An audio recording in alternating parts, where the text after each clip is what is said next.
Hello and welcome to the second video of a four-part educational video series related to stroke. In today's video, we'll be discussing fall recovery and quick and easy home modifications to consider trying after a stroke. This is a brief overview on the topics we'll be covering in today's video. We'll start out with fall risks related to stroke, fall recovery with a video demonstration, and home modifications. So to start out, let's talk about fall risks related to stroke. Everyone has fallen once or twice, as this is a common human experience. However, after a stroke, the risk for falling becomes an increasing concern. 73% of individuals fall within 1 year after their stroke, and 7% of individuals will fall within the first week after their stroke. Oftentimes, these falls happen while performing everyday activities such as taking a shower, helping out in the kitchen, or simply moving from one room to the next. And with 25% of hospital admissions and 40% of nursing home admissions resulting from falls, it's important to take a look at the cause of falls in relation to stroke, how to recover from a fall, and ways to make your home safer to prevent future falls. After a stroke, you may struggle with limitations that inhibit your ability to do daily tasks independently. Although falls can happen for a variety of reasons, they are oftentimes due to motor and sensory changes post-stroke. Motor deficits, such as weakness or paralysis on one side of the body and foot drop, contribute to a lot of the falls seen in post-stroke care. Sensory and perceptual changes affect our ability to sense and perceive things around us. This may be due to visual deficits like a field cut or hemi-neglect.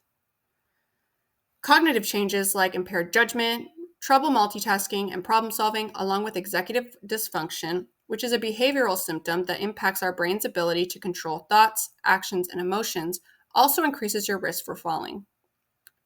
Vertigo and balance is a huge one for the stroke community, as many clients have difficulty with balance post-stroke. The last one may seem strange, as you may be asking yourself, how can depression cause a fall? It is not that depression is responsible for causing a fall, but the fact that when somebody is depressed, they become less aware of their surroundings and under-responsive to stimuli in their environment. This is not a full list of reasons for a fall, as that list would be quite extensive.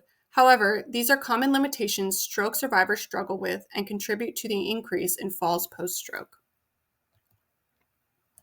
Now let's get into how to recover from a fall post-stroke. First, if you fall, try not to panic. Take a deep breath, as it'll help you relax if you're shaken up or in shock. If you think you may be hurt, call for help and do not attempt to get up. First, roll onto your weaker side or the side most affected by your stroke. Use your stronger arm to push yourself up into a sitting position. Then, move along on your bottom to a sturdy piece of furniture that you can use to help you up, such as a chair or a bed.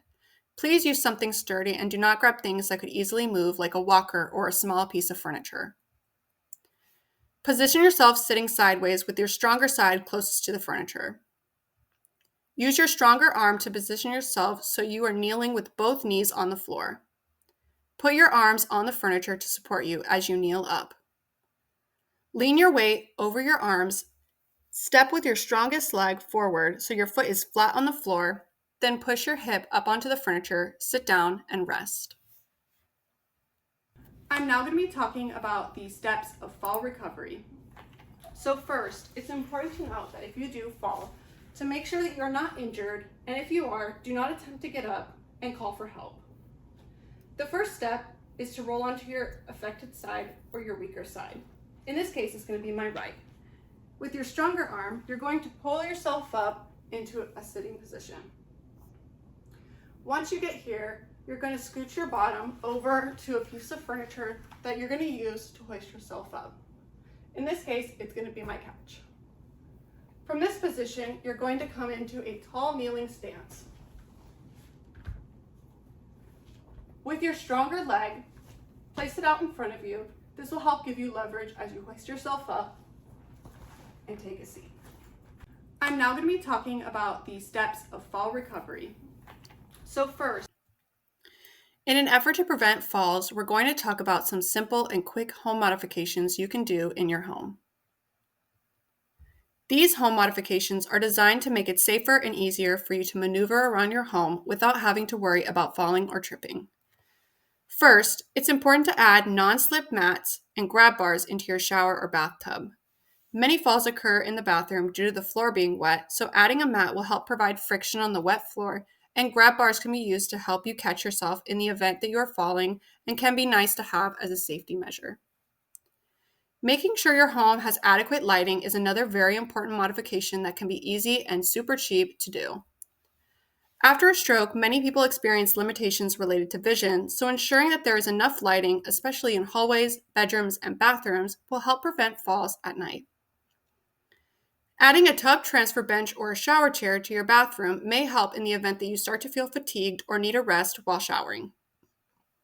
A tub transfer bench goes over the side of the bathtub and allows you to sit and slide across it to get into the shower. A shower chair is just like how it sounds. It's a chair that fits in your shower. These are usually much smaller and compact, making it a better option for those who may have a smaller size bathroom and need to conserve space. Raising the toilet seat is another option, as some toilets are lower to the ground. Maybe post-stroke you notice that you have trouble sitting on it at its current height and wish to have it up a little higher. A toilet riser is definitely a good alternative. Clearing up clutter, moving or hiding cords, and removing obstacles that may be in the walkways of your home is a super easy way to make your home more accessible and safer. Lastly, removing throw rugs and other floor mats. Although they look beautiful in our homes, rugs are a huge tripping hazard. Look for rugs that may be peeling up or curling on the corners, or ones that you catch yourself having to fix due to it flipping up. Rugs are a no-go and can easily cause a fall. These are some pictures of the aids I discussed in the last slide.